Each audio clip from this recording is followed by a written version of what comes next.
What's up guys, I quickly want to revisit e-bikes again, in particular the Ribble Endurance SLE disc, which we saw at the UK British Cycle Show this month. Now, I think this is one of the most amazing releases in bike technology this year, and I'll tell you why. Have a quick look at the design of this bike. Looking from the outside, you wouldn't even know it was an e-bike. In fact, I walked by this bike at the show and somebody had to point out to me, hey, this is an e-bike. Look at the integration on this e-bike.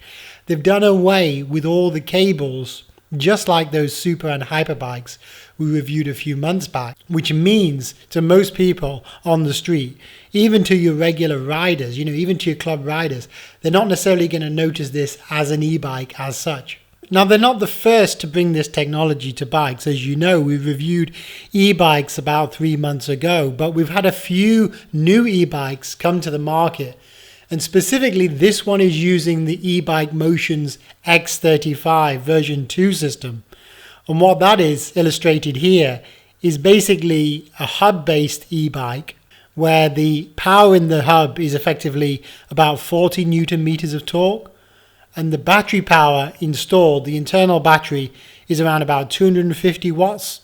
And you can choose your level of assist from the button on the top tube, the iWalk 1 that's called. All the wiring, battery, hub, interface, sensors, and control, they're integrated into the bike. So effectively, unless you look at the rear hub, you really can't see anything untoward. And this makes it an amazing bike to ride, because if you are a rider that doesn't want to advertise that they're riding an e-bike, and why should you advertise it? Then this is a bike that integrates the system perfectly. Yes, the actual specs in terms of duration of the ride, the power output, that's modest in terms of what you're going to get. But you will get a fairly decent amount of assistance for quite a few hours, maybe 3, 4, 5 hour rides. That's yet to be tested.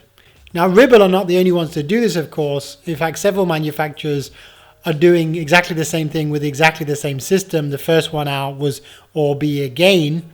But we've also got recent announcements from Wilier, the Wilier Cento 1, and also from Bianchi, the Bianchi Aria. So we're going to see a host of bikes now using this fully integrated system. And basically, they're all trying to achieve the same thing. But I'll say now that I think the Ribble Endurance SLE has done it better than anyone else at a lower price point than anyone else. In fact, they're claiming to come into the market around £3,000 or around $4,000. By the way, it's not currently available in the US. Maybe in the near future, we'll see about that. So there are definitely some great things about this bike. And I'm definitely not on a avoid e-bike at all costs campaign. I think e-bikes have their place, and heck, anyone who's riding an e-bike is doing so much better than driving in their car or riding on their motorbike that I don't think cyclists should necessarily come down on e-bike riders automatically. There's a whole host of reasons that people might want e-bikes. And let's face it, e-bike sales are actually the biggest gain in the cycle market right now. So e-bikes must be doing something right. But just as there's a lot of good things to say about e-bikes, and this e-bike in particular, I have to say there's a lot of irritating things as well. Now let me give you an example. Let's go into their bike builder and try and build this bike as featured for the price as advertised. Now you notice the advertised price, let's choose Shimano 105 build, doesn't say from 2,999. It doesn't say starts at 3,000. It's saying it is 3,000, yeah? And I would anticipate then, if it is 3,000, that you would get the bike as shown for 3,000. But no, that's not the case. As you go into the bike builder here, you'll see that you have to specify an upgrade on nearly, well, I was going to say all parts. That's a little bit unfair. To get that full integration, you've got to upgrade the bars, and that's going to cost you an extra 300. And to get those decent wheels is going to cost you probably another 400. To get that saddle, you're going to have to pay extra for the saddle, and to get those decent tires, you have to pay an extra 75 for the tires. So what that means is the actual price for that build is not 3,000. It's 3,779. Now I have to admit that is still less than a lot of the e-bike prices that we've seen probably with the exception of Orbi again at the lower specs. So Ribble are still coming out with a competitive price. It's just irritating that you don't get what you expect to get if you just pay what they say they're advertising. So my first irritation is their advertising is somewhat bogus. Now, talking of advertising, they've also done something super annoying with their advertising material, where they've said, who's this bike for? It's for the KOM chaser. Well, there's nothing more annoying for a non-e-bike user than having their KOM stolen by somebody riding an e-bike but not correctly flagging their ride as done on an e-bike. In Strava, you can flag your ride as being done on an e-bike so that it doesn't compete with the non-e-bike riders and basically create, a ridiculous error and a definite argument. Now, that's not to say I'm totally obsessed by KOMs or anything like that. And if somebody does legitimately legitimately earn a KOM and beat mine, that's fine. I mean, they've earned it. I've got nothing to say about that. It's just that, like many cyclists, I do occasionally use KOM, trying to get my own PB actually, not necessarily the overall KOM, like PB KOM as a type of training incentive. If you actually do want to go into your KOM stats, go to KOM Club and look yourself up in the league tables, and you'll probably find, like me, you're way, way down on the league tables. My league table position is 1,690th, nothing to write home about at all. There's some pro riders, ex-pro riders up there in the top 20. I'm nowhere near those riders. I don't claim to be.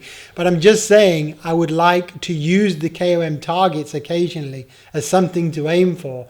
But please, please, please don't upload KOMs that you've done on an e-bike or with some ridiculously unfair assistance and claim that it's a regular KOM. That's unfair. To be honest, this is going to be such a big problem in the future with the rise and rise of e-bikes. Like in Germany, e-bikes are at least 1 in 2 of all bikes sold, that we're going to have, in my view, an automated way for Strava to sort this out. In other words, there's got to be some kind of analysis of the ride to show, are you on a regular bike or non-regular bike?